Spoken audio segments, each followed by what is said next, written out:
Teman-teman, ada hal yang menentukan dalam perjalanan brand ya, yang mencakup tentang menepati janji, tentang kualitas, tentang pelayanan, tentang ketepatan waktu, tentang tempat yang menyenangkan.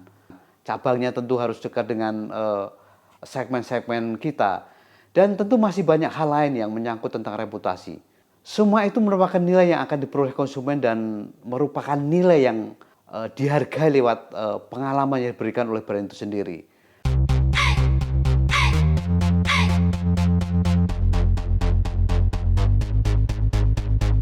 Five, four, three, two, one, zero. All engine running.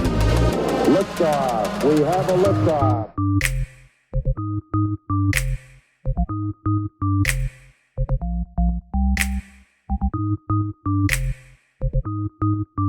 Assalamualaikum warahmatullahi wabarakatuh.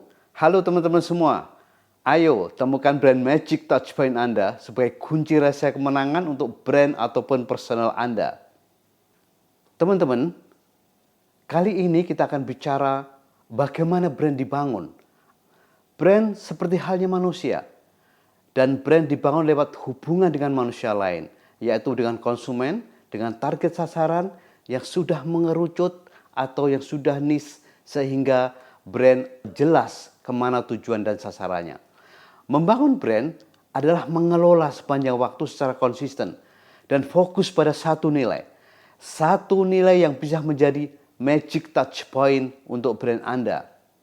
Dan ada beberapa pilar penting yang harus kita ketahui dan ini merupakan pilar penting dalam membangun brand, yaitu differentiation, relevancy, reputation, dan satu lagi adalah intimasi. Brand dibangun lewat semua hal itu. Bicara tentang diferensiasi adalah bicara tentang nilai keunikan dan ini adalah jiwanya brand. Ini merupakan hal pokok dan penting sebagai alasan untuk menjadi brand yang akan dimiliki brand untuk mampu berdiri dan beda dengan pesaingnya. Brand harus unik dan memiliki kejelasan nilai yang beda melalui positioning, mengerti apa yang sudah dijanjikan kepada target sasaran dengan konsisten dan berkelanjutan, memiliki value proposition yang bisa memberi solusi dan memenuhi kebutuhan pada segmen. Sehingga nilai itu bisa jadi alasan yang relevan untuk dibeli dan juga memiliki personality yang bisa merepresent karakter dari brand Anda. Sehingga titik perbedaannya bisa relevan dan sesuai dengan siapa yang ditargetkan. Teman-teman, kita akan buatkan sesi khusus, video khusus untuk membahas tentang brand positioning. Karena brand positioning itu sangat penting dan kita juga akan bahas di situ tentang bagaimana mengisi structure positioning dalam membuat statement positioning untuk brand kita. Brand yang tidak memiliki diferensiasi biasanya akan memiliki kesulitan. Dan itu juga tidak bisa jadi brand karena branding itu harus dengan kejelasan positioning, diferensiasinya, value propositionnya, apa yang ditawarkan konsumen, teman-teman. Konsumen tidak akan punya pertimbangan apapun atau alasan apapun untuk memilih sebuah produk yang tidak memiliki keunikan, kecuali produk itu satu-satunya, teman-teman. Diferensiasi brand lagi-lagi bukan penampilan seperti logo, tagline, atau slogan Anda atau aktivitas advertising Anda. Meskipun elemen-elemen itu dapat membedakan perusahaan Anda pada sisi fisik penampakan.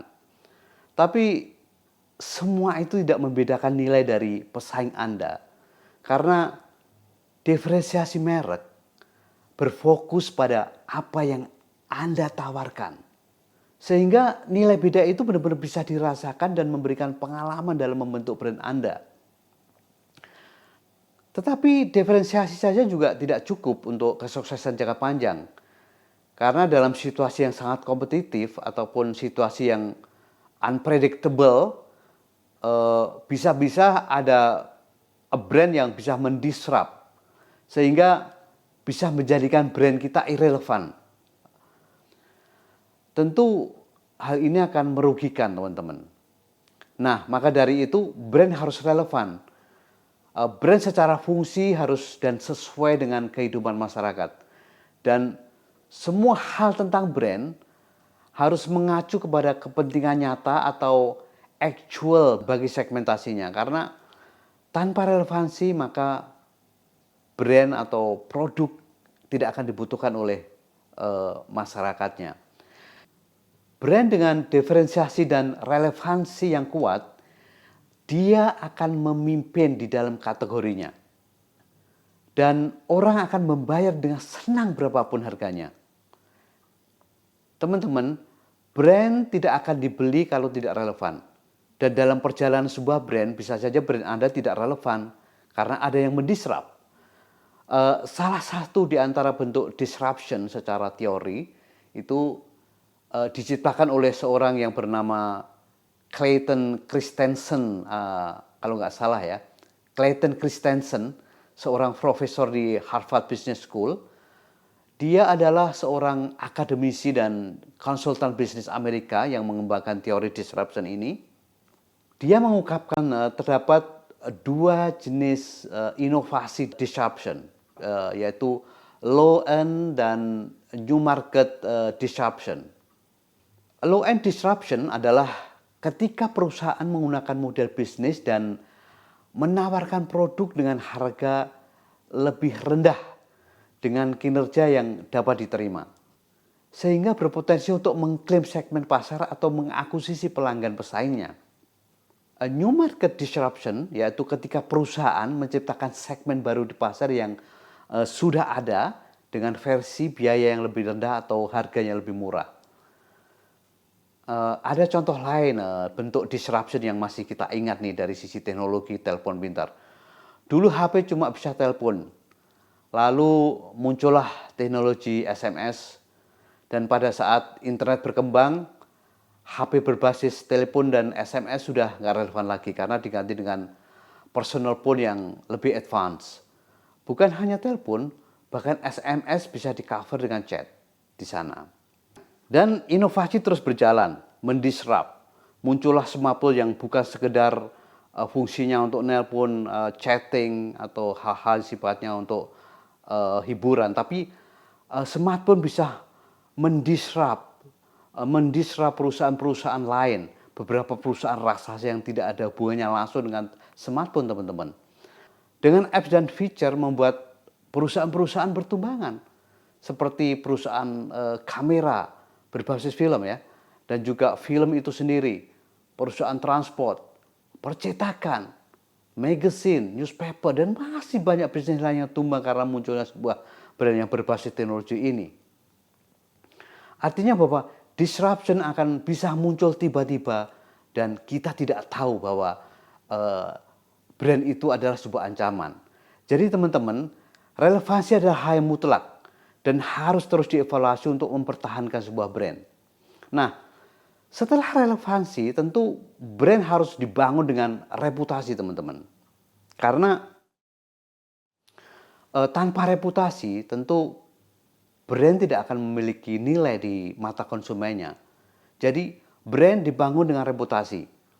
Teman-teman, ada hal yang menentukan dalam perjalanan brand ya, yang mencakup tentang menepati janji, tentang kualitas, tentang pelayanan, tentang ketepatan waktu, tentang tempat yang menyenangkan.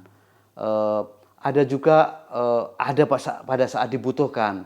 Cabangnya tentu harus dekat dengan segmen-segmen kita. Dan tentu masih banyak hal lain yang menyangkut tentang reputasi. Dan semua itu merupakan nilai yang akan diperoleh konsumen dan merupakan nilai yang dihargai lewat pengalaman yang diberikan oleh brand itu sendiri. Reputasi yang baik tentu akan merupakan nilai yang akan memunculkan rasa suka, rasa cinta, rasa percaya terhadap brand, sehingga di sanalah akan muncul keinginan untuk loyal pada brand tersebut. Kesuksesan membangun reputasi akan memiliki kekebalan ya bila dalam perjalanan sebuah brand mengalami kendala. Misalnya telat dalam pengiriman atau rasa agak keasinan, maka konsumen akan cenderung memaafkan. Banyak hal yang menyangkut reputasi dan itu hal penting yang harus disesuaikan dan juga relevan dengan nilai brand Anda. Sehingga sebuah brand bisa melakukan kedekatan yang baik dalam menjalin intimasi.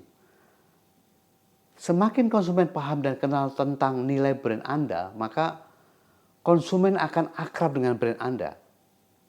Karena brand itu intimasi. Kesadaran tentang merek yang bisa menunjukkan keintiman akan memberikan pengalaman yang positif dari brand tersebut. Intimasi akan membangun hubungan yang kuat dan tentunya emosional dengan konsumennya, menciptakan ikatan yang dalam, rasa kepercayaan, kesetiaan yang tinggi dengan target segmennya, dan brand yang berhasil membangun intimasi akan menginspirasi dan mempengaruhi konsumen melalui nilai-nilai yang diangkat. Karena ada personalisasi pengalaman yang mendalam dan juga interaksi yang erat, teman-teman. Ada contoh brand berbasis teknologi melakukan intimasi dengan nilai-nilai kreativitas, inovasi, dan juga desain yang elegan, serta menciptakan komunitas pengguna yang saling mendukung dan mengadakan acara-acara khusus untuk penggemarnya agar mereka lebih intim dengan brandnya.